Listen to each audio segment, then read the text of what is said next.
Imagine waking up tomorrow to find your bank account frozen. Not because you did anything wrong, but because the bank you trusted with your life savings made a bad bet. And while you're scrambling to pay your rent, the government announces a $700 billion bailout for that same bank. Sound familiar? This isn't fiction. This is the reality we live in. And today, I'm going to show you exactly why the system always gets bailed out while you're left holding the bag. Welcome back to the channel. I'm here to break down the uncomfortable truths about our financial system that most people never talk about. Before we dive deep, I need you to understand something crucial. What I'm about to reveal isn't a conspiracy theory. It's documented history. It's policy. It's the playbook that's been used over and over again for more than a century. Now, you might be thinking, why should I care about bailouts? That's just Wall Street stuff. But here's the reality. Every single time the system gets bailed out, you pay for it. Your taxes, your inflation, your diminished purchasing power, your kids' future. This affects you whether you're paying attention or not. Have you ever wondered why when you make a financial mistake, you face the consequences? But when massive institutions make catastrophic errors that threaten the entire economy, they get rescued? Today, we're going to pull back the curtain and examine the mechanisms, the history and the incentives that guarantee the system always survives, no matter how reckless it becomes. But before we go further, let me tell you about something that happened in 2008 that perfectly encapsulates this entire problem. There was a man, a regular guy, who lost his home in the foreclosure crisis. Meanwhile, the CEO of the bank that foreclosed on his house walked away with a $45 million severance package after running the institution into the ground and receiving billions in taxpayer bailouts. That CEO faced zero criminal charges, zero personal financial loss. He retired to a mansion in the Hamptons. That's not an anomaly. That's the system working exactly as designed. Let's start at the beginning. To understand why the system always gets bailed out, you need to understand a concept that was engineered into our financial architecture. Too big to fail. This phrase became famous during the 2008 financial crisis, but the concept is much older. It goes back to the very creation of central banking in the early 20th century. Here's how it works. Imagine you're playing poker, but one player at the table has a special rule. If they lose all their chips, the casino gives them more chips to keep playing. Would you call that a fair game? Of course not. But that's essentially what too big to fail means in our financial system. The logic goes like this. Certain financial institutions are so large, so interconnected, so critical to the functioning of the economy that if they fail, they'll take everyone else down with them. Therefore, the government must step in and rescue them to prevent total systemic collapse. Now must step in collapse. Now, on the surface, that might sound reasonable. You don't want the entire economy to implode, right? But here's the problem. Once institutions know they have this implicit guarantee, what happens to their behavior? They take bigger risks. They make more aggressive bets. They leverage themselves to insane degrees. Why? Because they get all the upside when things go well, and taxpayers eat the downside when things go badly. It's the most perfect example of privatized profits and socialized losses ever created. The Federal Reserve was created in 1913, ostensibly to provide stability to the banking system. But what it actually did was create a lender of last resort, a backstop that would ensure major banks could always access liquidity. Over the following decades, as banks grew larger through mergers and deregulation, this implicit guarantee became more and more valuable. Now let's look at the track record, because this pattern isn't new. It's been repeated over and over throughout modern history. Start with the savings and loan crisis of the 1980s and early 90s. Hundreds of institutions failed after making terrible real estate loans and speculative investments. The government stepped in with a bailout that cost taxpayers about $130 billion. The people running these institutions? Most walked away unscathed. Then came long-term capital management in 1998. This was a hedge fund run by literal Nobel Prize-winning economists who thought they had discovered a risk-free way to make money. They were wrong. They lost billions and nearly caused a systemic meltdown. The Federal Reserve orchestrated a bailout. The message was clear. If you're big enough and connected enough, Someone will catch you. Fast forward to 2008. This is the big one. The entire global financial system was on the brink of collapse because banks had created a massive house of cards built on subprime mortgages, complex derivatives, and fraudulent ratings. When it all came crashing down, what happened? The government unleashed the largest bailout in history. $700 billion through TARP, the Troubled Asset Relief Program. But that's just what most people know about. The actual total was much larger when you include all the Federal Reserve programs. The guarantees, the emergency lending facilities. We're talking trillions of dollars in support, and let me be very clear about something. This wasn't just about saving the banks.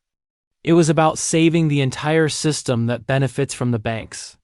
The politicians who receive campaign donations from financial institutions. The regulators who rotate between government positions and lucrative bank jobs. The entire ecosystem that feeds off this arrangement. Meanwhile, millions of regular people lost their homes, their jobs, their retirement savings, and the bankers who caused the crisis? A few paid fines that were a tiny fraction of the profits they'd made. Almost none went to jail. Most kept their wealth. Many are still running major financial institutions today. Then came 2020. The COVID pandemic hit, and once again, the Federal Reserve opened the floodgates. Trillions in liquidity. The stock market crashed in March, and within months, it was hitting all-time highs. How? Because the Fed made it clear, we will not let the system fail. If you're finding this information valuable, and you want to stay informed about how the financial system really works, make sure to hit that subscribe button and turn on notifications. I break down complex economic topics like this every week, and trust me, once you understand these patterns, you'll see the world completely differently. Now let's keep going. So how do these bailouts actually happen? What are the mechanisms that allow the system to rescue itself over and over again? First, there's direct government intervention through programs like TARP. Congress authorizes taxpayer money to be injected directly into failing institutions. This is the most visible form of bailout, and it's usually accompanied by a lot of political theater about accountability and reform. But as we've seen, that accountability rarely materializes. Second, and this is crucial, there's the Federal Reserve. The Fed has extraordinary powers that most people don't understand. It can create money out of thin air. Literally.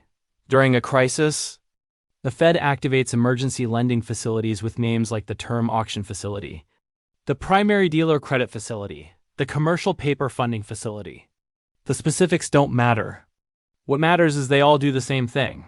They provide unlimited funding to the financial system at artificially low interest rates. Here's an example. A bank has made bad loans that are now worth much less than the bank paid for them. In a normal world, the bank would have to recognize those losses, which would wipe out its capital and possibly force it into bankruptcy. But instead, the bank can take those bad loans to the Federal Reserve's discount window and borrow against them at face value. The Fed essentially pretends the loans are worth more than they are, giving the bank breathing room. Or consider quantitative easing, which is just a fancy term for the Fed buying assets to pump money into the system. During and after the 2008 crisis, the Fed purchased trillions of dollars in mortgage-backed securities and treasury bonds. This propped up asset prices, which propped up bank balance sheets, which prevented failures. Third, there's regulatory forbearance. This is when regulators simply look the other way and stop enforcing rules. During crises, banks that should be classified as insolvent are allowed to continue operating because shutting them down would create more problems. And finally, there's inflation. This is the hidden bailout that never gets discussed. When the Fed creates trillions of dollars to rescue the system, where does that money go? It flows into the economy, increasing the money supply, which eventually shows up as higher prices. You pay for the bailout every time you buy groceries, fill up your gas tank, or pay rent. Your dollars buy less because more dollars were created to save the banks. Now here's where it gets really interesting. Let's talk about why this keeps happening. Why don't we learn? Why don't we fix the system? The answer is incentives. Everyone involved in the system has an incentive to keep it exactly as it is. Start with the banks. If you're a bank executive, you're compensated based on short-term profits and stock price appreciation. Your incentive is to maximize returns right now, this quarter, this year. Taking big risks is how you generate big returns. And if those risks blow up, well, you've already collected your bonuses. You've already cashed out your stock options. And the government will probably bail out the institution anyway. There's a term for this: moral hazard. When you're protected from the consequences of your actions, you have no incentive to be careful. In fact, you have an incentive to be reckless because recklessness is more profitable. Now look at the politicians. They receive enormous campaign contributions from the financial industry. Do you think politicians want to fundamentally reform a system that funds their campaigns? Of course not. Plus, during a crisis, politicians face enormous pressure to do something. The easiest path politically is to support a bailout. Even if it's terrible policy in the long run, then there are the regulators. Here's a dirty secret. Many regulators come from the industry they regulate, and many plan to return to that industry after their government service. This is called the revolving door. If you're a regulator who's tough on banks, you're probably not getting hired by Goldman Sachs or JP Morgan when you leave government. But if you're accommodating, well, there's a lucrative consulting position waiting for you. This creates a system where regulators are captured by the industry. They're supposed to oversee. So when a crisis hits, their instinct is to protect the system, not reform it. And finally, there's the general public. Most people don't understand how the financial system works. It's complex, it's boring, and it's deliberately opaque. So when a crisis happens and experts say we need a bailout to prevent catastrophe, people mostly go along with it. The system perpetuates itself because everyone with power benefits from it. The costs are diffused across millions of taxpayers and future generations, while the benefits are concentrated among a small elite. That's not a bug. That's a feature. So what are the actual consequences of this system? Why should you care beyond just the unfairness of it all? First, there's the direct financial cost. Every bailout is paid for one way or another, either through explicit taxes or through inflation or through opportunity cost. That money that goes to rescue banks could have gone to infrastructure, education, healthcare, or just stayed in your pocket. Second, bailouts create instability. This seems counterintuitive, right? Aren't bailouts supposed to create stability? In the short term, yes. But in the long term, they guarantee future crises. When institutions know they'll be bailed out, they take bigger risks. This creates asset bubbles. Those bubbles eventually burst, which requires another bailout. It's a vicious cycle. Third, there's massive wealth inequality. The bailout system is fundamentally a wealth transfer from ordinary people to financial elites. When the Fed pumps money into the system, who benefits first? The people who own financial assets, stocks, bonds, real estate. The wealthy get wealthier because their assets inflate. Meanwhile, wage earners see their purchasing power eroded by inflation. This is why, over the past few decades, we've seen wealth concentration reach levels not seen since the Gilded Age. The gap between the rich and everyone else keeps growing. And bailouts are a major driver of this trend. Fourth, it corrupts capitalism itself. Capitalism is supposed to be about creative destruction. Bad companies fail. Good companies succeed. But when failure is not allowed for politically connected institutions, you don't have capitalism. You have cronyism. You have socialism for the rich and harsh market. Discipline for everyone else. This undermines faith in the entire economic system. Young people look at this and think, the system is rigged. And you know what? They're not wrong. It is rigged in very specific, documentable ways. So if this is also clear, if the pattern is so obvious, why doesn't anything change? Because the system has become too big, too complex, and too politically powerful to change through normal channels. Think about it. After 2008, we got the Dodd-Frank Act, which was supposed to be the comprehensive reform that would prevent future crises. What actually happened? The law was thousands of pages long, filled with loopholes, and has been systematically weakened ever since through regulatory rollbacks and industry lobbying. The banks are bigger now than they were before the crisis. The concentration of financial power has increased, not decreased. The implicit guarantee of bailouts is stronger than ever. Why? Because the financial industry spent billions lobbying to shape the regulations. They hired armies of lawyers to find every loophole. They made campaign contributions to ensure friendly politicians stayed in office. And here's the key insight. The people in charge of the system benefit from the system. You're not going to get reform from the Federal Reserve, which sees its primary mission as protecting financial stability, which in practice means protecting banks. You're not going to get reform from Congress, which depends on financial sector donations. Real change would require fundamental restructuring. Breaking up the big banks. Ending the Federal Reserve's ability to bail out private institutions. Creating actual accountability where executives face personal consequences for failures. Dramatically increasing capital requirements so banks have more skin in the game, but every single one of those reforms faces ferocious opposition from the most powerful industry in the world. An industry that has unlimited resources to fight back. An industry that can credibly threaten economic chaos if politicians don't play ball. Before we wrap up, if you've made it this far and found this valuable, please like this video and subscribe to the channel.